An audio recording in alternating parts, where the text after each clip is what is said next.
Hello everyone. साल 2023 में जन्माष्टमी का व्रत 6 सितंबर और 7 सितंबर 2 दिन किया जाएगा। इस दिन भगवान श्री कृष्ण के बाल स्वरूप की पूजा की जाती है। आज की वीडियो में हम जानेंगे साल 2023 में भगवान श्री कृष्ण के जन्माष्टमी व्रत की सही तिथि यानी कि 7 सितंबर को पूजा का शुभ मुहूर्त और इस दिन खीरे का महत्व। जी हाँ दोस्तों, आज की वीडियो में मैं आपको बताऊंगी कि जन्माष्टमी में खीरे के बिना क्यों अधूरी मानी जाती है पूजा। साथ में जानेंगे जन्माष्टमी की पूजा विधि और इस दिन किए जाने वाले खास उपाय। दोस्तों, भगवान श्री कृष्ण का जन्म भाद्रपद माह में मथुरा में एक कारागार में हुआ था। द्वापर युग में मथुरा में असुरों का साम्राज्य था। राजा कंस का राज था। कंस मथुरा वासियों पर बहुत ही अत्याचार करते थे। एक दिन आकाशवाणी हुई कि कंस की बहन देवकी के पुत्र ही उसके मृत्यु का कारण बनेगा। उसके बाद कंस ने अपनी बहन देवकी को उसके ससुराल पहुंचाने के बजाय उसे और उसके पति वसुदेव को एक कारागार में बंद कर दिया था। इसी कारागार में भाद्रपद महीने के कृष्ण पक्ष की अष्टमी तिथि को भगवान विष्णु के 8वें अवतार के रूप में श्री कृष्ण का जन्म हुआ। लेकिन ईश्वर की माया जाल ऐसी थी कि कृष्ण उस कारागार से मुक्त हो गए। तो दोस्तों, आज की वीडियो में हम जानेंगे साल 2023 में जन्माष्टमी यानी कि 7 सितंबर को जन्माष्टमी की पूजा का शुभ मुहूर्त, पूजा विधि, इस व्रत के नियम।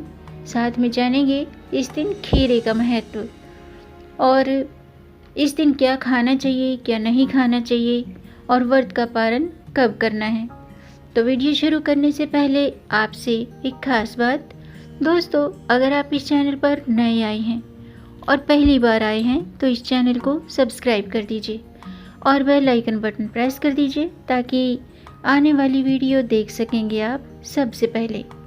और जिन्होंने मेरा चैनल सब्सक्राइब कर दिया है उनका दिल से आभार, बहुत बहुत धन्यवाद। दोस्तों, इसी तरह मेरे चैनल के साथ जुड़े रहिएगा और अपना प्यार हमें देते रहिएगा। वीडियो को अंत तक जरूर देखिएगा ताकि कोई भी जानकारी छूट न जाए, क्योंकि आधी अधूरी जानकारी से पूरा लाभ नहीं मिलता है। इसलिए हमारे साथ अंत तक बने रहिएगा। तो आइए शुरू करते हैं। दोस्तों, आज और कल यानी कि 6 सितंबर और 7 सितंबर दोनों दिन जन्माष्टमी मनाई जाएगी।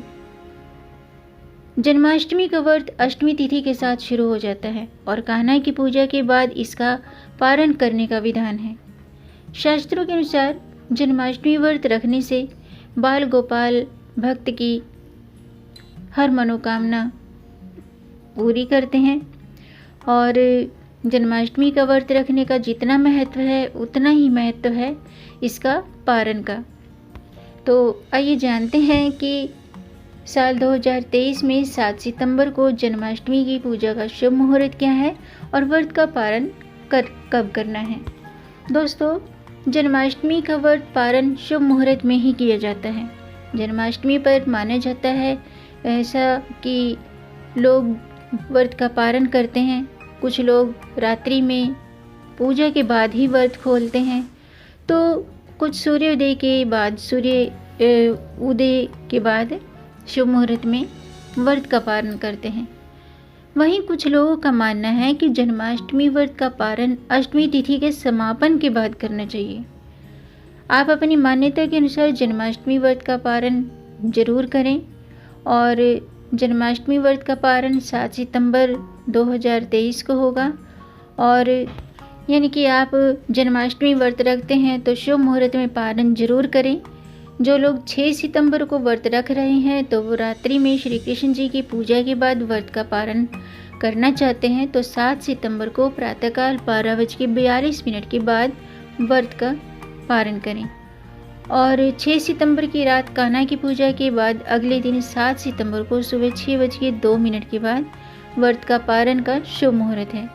जो लोग सूर्योदय के बाद व्रत खोलते हैं तो वे इस समय पारण करें। और जो लोग अष्टमी तिथि के बाद यानी कि अष्टमी तिथि के समापन के बाद जन्माष्टमी का व्रत खोलते हैं तो वो 7 सितंबर को शाम के 4:14 के बाद व्रत का पारण कर सकते हैं। आइए जानते हैं जन्माष्टमी व्रत के पारण की विधि। दोस्तों, जन्माष्टमी का व्रत समस्त मनोकामनाओं को पूर्ण करने वाला माना जाता है। इस व्रत को खोलते समय सबसे पहले कान्हा को पूजा में चढ़ाया हुआ प्रसाद खाएं। माखन, मिश्री, खीरा या पंजीरी ग्रहण करें और उसके बाद सात्विक भोजन करें जिसमें लहसुन प्याज ना हो। व्रत खोलने से पहले छोटे बच्चों में प्रसाद जरूर बांटें। ऐसा करने से कान्हा जी की पूजा पूर्ण मानी जाती है। आइए जानते हैं जन्माष्टमी के दिन खीरे का महत्व। दोस्तों, भगवान श्री कृष्ण का जन्म मध्य रात्रि 12 बजे कराया जाता है। कई जगहों पर श्री कृष्ण का जन्म डंठल वाले खीरे से कराते हैं। इसे गर्भनाल माना जाता है। जिस तरह जन्म के बाद माता के नाल से शिशु को अलग किया जाता है, उसी तरह खीरे के डंठल से श्री कृष्ण को अलग किया जाता है। इसे नाल छेदन प्रक्रिया भी कहा जाता है। अष्टमी तिथि लगते ही डंठल वाले खीरे को काटकर श्री कृष्ण के बाल स्वरूप की प्रतिमा रखी जाती है। इसके बाद रात्रि में भगवान श्री कृष्ण का जन्म कराया जाता है और सिक्के की सहायता से खीरे को डंठल से अलग किया जाता है। यानी कि चाकू से खीरे को नहीं काटना है, सिक्के की सहायता से खीरे को डंठल से अलग किया जाता है और श्री कृष्ण को बाहर निकाला जाता है। इसके बाद भक्तजन कृष्ण जन्मोत्सव मनाते हैं। आइए जानते हैं भगवान श्री कृष्ण के प्रिय फूल कौन से हैं। दोस्तों, भगवान श्री कृष्ण की पूजा में वैजयंती, कमल, कनेर, गेंदा, गुलाब, केवड़ा और मालती के फूल पूजा में प्रयोग करें। ऐसा करने से भगवान श्री कृष्ण प्रसन्न होते हैं। इसके अलावा पत्तों में तुलसी पत्र, दुर्वा, कुशा, बिलपत्र, भृंगराज, अपामार्ग ये चीज़ें भगवान श्री कृष्ण की पूजा में अर्पित की जाती हैं। और भगवान श्री कृष्ण की प्रिय वस्तु है बांसुरी, मोरपंख, मुकुट, वैजयंती माला और पीताम्बर। कान्हा को कभी भी भूलकर बासी या मुरझाए हुए फूल न चढ़ाएं। साथ ही श्री कृष्ण की जन्माष्टमी की पूजा में काले रंग के वस्त्र न पहने, इसे अशुभ माना जाता है। इस रंग के वस्त्र पहनने से श्री कृष्ण पूजा स्वीकार नहीं करते हैं। इसलिए भगवान श्री कृष्ण की आप पूजा करते हैं या व्रत रखते हैं तो पीले रंग के वस्त्र पहनकर पूजा करें। आइए जानते हैं जन्माष्टमी की पूजा विधि। दोस्तों, जन्माष्टमी वाले दिन शाम को स्नान के बाद बाल गोपाल की झांकी सजाएं, देवकी की प्रसूति गृह बनाएं, लड्डू गोपाल को झूले में बैठाएं, बाल गोपाल का श्रृंगार करें और रात्रि के 12 बजे कुमकुम, हल्दी, फूलों से कान्हा की पूजा करें। शंख बजाकर कान्हा का जन्म कराएं और खीरा काटें, माखन मिश्री का भोग लगाएं और कृष्ण शतनामावली का पाठ करें और फिर आरती के बाद व्रत खोलें। आइए जानते हैं जन्माष्टमी के दिन उत्तम संतान की प्राप्ति के लिए क्या काम करना चाहिए, कौन सा उपाय करना चाहिए। दोस्तों, जन्माष्टमी की रात 12 बजे डंठल वाला खीरा काटने को श्री कृष्ण के जन्म का प्रतीक माना जाता है। कहते हैं जिस तरह प्रसव के दौरान गर्भनाल काटकर बच्चे को मां से अलग किया जाता है, उसी तरह जन्माष्टमी पर डंठल वाले खीरे को काटकर कृष्ण का जन्म कराया जाता है।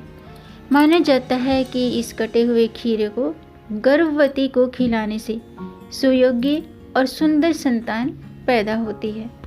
आइए जानते हैं जन्माष्टमी के दिन भगवान श्री कृष्ण को किन चीज़ों का भोग लगाना चाहिए, भगवान के प्रिय भोग कौन से हैं। दोस्तों, जन्माष्टमी के दिन कान्हा की जो प्रिय चीज़ों का भोग पूजा में जरूर लगाएं। श्री कृष्ण को माखन चोर कहा जाता है क्योंकि वो माखन चुरा के खाया करते थे। तो श्री कृष्ण को माखन मिश्री के अलावा धनिये की पंजीरी, मखाने की खीर, सूजी का हलवा, पंचमेवा और खीरे का भोग जरूर लगाएं। माना जाता है कि इससे बाल गोपाल प्रसन्न होकर हमें सुखमय जीवन का वरदान देते हैं और जिंदगी में अन्न धन की कभी कमी नहीं रहती है। आइए जानते हैं जन्माष्टमी व्रत के नियम, यानी कि जन्माष्टमी का अगर आप व्रत रखते हैं तो आपको व्रत में क्या खाना चाहिए और क्या नहीं खाना चाहिए। दोस्तों, अगर आप जन्माष्टमी व्रत रखते हैं तो फलों में केला, सेब, संतरा ये चीज़ें आप खा सकते हैं। जन्माष्टमी के व्रत में मखाने का भी सेवन किया जा सकता है। मखाना शरीर को ऊर्जा देने के साथ साथ शरीर की कमजोरी को भी दूर करता है। इसके अलावा जन्माष्टमी के व्रत में दूध और दही से बनी चीज़ों का सेवन आप कर सकते हैं। इस व्रत में आप पानी भी पी सकते हैं और वैसे ये व्रत निर्जला किया जाता है, यानी कि भगवान के जन्म से पहले कुछ नहीं खाना पीना चाहिए। भगवान के जन्म के बाद आप फल फ्रूट खाकर इस तरह से व्रत कर सकते हैं। कुछ लोग इस व्रत में अन्न जल का त्याग कर देते हैं, तो आप अपने स्वास्थ्य को देखते हुए व्रत इस तरह से करें। आइए जानते हैं जन्माष्टमी पर कान्हा को कैसे तैयार करें पूजा के लिए। लड्डू गोपाल जी को अपने घर के सदस्य की तरह रखा जाता है। अगर आपने घर में भगवान लड्डू गोपाल की स्थापना की है तो लड्डू गोपाल को अपने घर के सदस्य की तरह रखा जाता है। कृष्ण जन्माष्टमी के दिन सबसे पहले नहलाकर श्री कृष्ण यानी कि लड्डू गोपाल को नहलाकर इन्हें पीले, हरे या लाल रंग के वस्त्र पहनाएं, मोरपंख से बने या फिर फूलों से बने वस्त्र पहनाएं।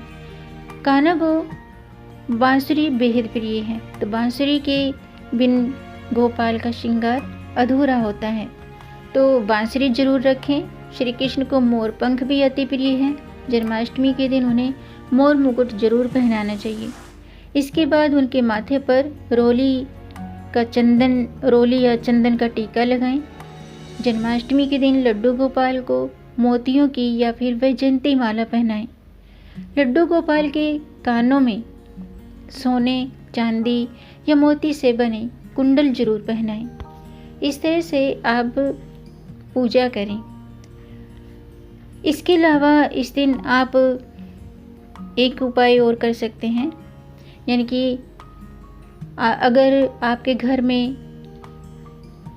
धन की कमी है या आपको जॉब की तलाश है, जॉब नहीं मिल रही है, जॉब में प्रमोशन चाहिए, आमदनी में बढ़ोतरी चाहिए, तो इसके लिए इस दिन एक पान का पत्ता श्री कृष्ण जी को अर्पित करें। इसके बाद इस पत्ते पर रोली से श्री यंत्र लिखें और तिजोरी या फिर धन के स्थान पर रख दें। नौकरी में पदोन्नति, आमदनी में बढ़ोतरी की इच्छा पूर्ति के लिए जन्माष्टमी पर 7 कन्याओं को खीर या सफ़ेद मिठाई बांटें। ये उपाय जन्माष्टमी के दिन से शुरू करें और लगातार 5 शुक्रवार तक करें। ऐसा करने से नौकरी में प्रमोशन होता है और धन की वृद्धि होती है, धन का आगमन होता है। इसके अलावा दोस्तों, भगवान श्री कृष्ण की जन्माष्टमी के दिन आप व्रत के साथ साथ भगवान के मंत्रों का जाप करें। भगवान श्री कृष्ण का जो मंत्र है वो इस प्रकार है: श्री कृष्ण गोविंद हरि मुरारी, हे नाथ नारायण वासुदेवा। इसके अलावा आप ओम नमो भगवते श्री गोविंदाय कह सकते हैं या हरे कृष्ण कृष्ण कृष्ण हरे हरे, हरे राम राम राम हरे हरे। आइए जानते हैं जन्माष्टमी यानी कि 7 सितंबर को जन्माष्टमी की पूजा का शुभ मुहूर्त क्या है। दोस्तों, 6 सितंबर को अष्टमी तिथि दोपहर के 3:38 से अगले दिन यानी कि आज 7 सितंबर दोपहर शाम के 5:15 तक रहेगी। आज रोहिणी नक्षत्र सुबह 9:20 से शुरू होकर के 7 सितंबर को सुबह 10:25 तक है। श्री कृष्ण का जन्म अष्टमी तिथि को रात्रि के 8वें मुहूर्त में हुआ था, इसलिए रात्रि 12 बजे कृष्ण जन्मोत्सव शुरू होता है। ये मुहूर्त इस बार 11:57 से 12:42 तक है। जन्माष्टमी की पूजा इस शुभ मुहूर्त में की जा सकती है। तो आज के लिए बस इतना ही। उम्मीद है आपको ये जानकारी पसंद आई होगी। अगर आपको जानकारी अच्छी लगी हो तो आप इसे लाइक कर सकते हैं और इस जानकारी को आगे बढ़ाकर अपनी फैमिली में, अपने फ्रेंड्स में ज़्यादा से ज़्यादा शेयर कर दीजिए ताकि औरों को भी इससे लाभ प्राप्त हो। और अगर आपका कोई प्रश्न है या कोई सुझाव है तो कमेंट बॉक्स में ज़रूर लिखें और मेरे चैनल को सब्सक्राइब ज़रूर करें ताकि आने वाली वीडियो देख सकेंगे आप सबसे पहले। वीडियो को अंत तक देखने के लिए आपका बहुत बहुत धन्यवाद। मिलेंगे नई जानकारी के साथ, तब तक आप खुश रहें और स्वस्थ रहें। अपना ख्याल रखें और अपनों का भी ख्याल रखिएगा। जय श्री हरि, हर हर महादेव। मेरे सभी व्यूवर्स और सब्सक्राइबर्स को जन्माष्टमी की हार्दिक शुभकामनाएं।